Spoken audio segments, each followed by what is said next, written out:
Proverbs chapter 3 and verse 1.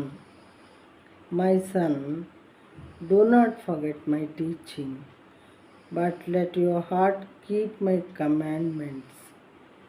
In Telugu, నా కుమారుడా, నా ఉపదేశమును మరువకుము, నా ఆజ్ఞలను హృదయపూర్వకముగా గైకొనుము. దేవుడు ఎంత చక్కగా అడ్రస్ చేస్తున్నాడు చూడండి.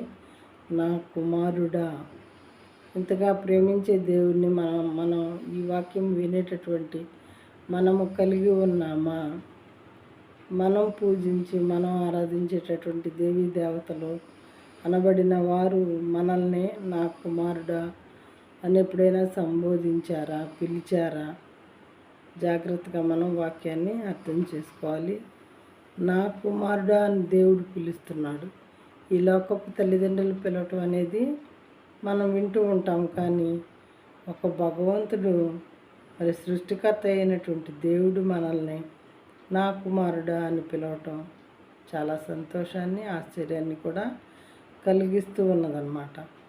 నా కుమారుడా, నా ఉపదేశమును మరువకుము, నా ఆజ్ఞలను హృదయపూర్వకముగా గైకొనుము.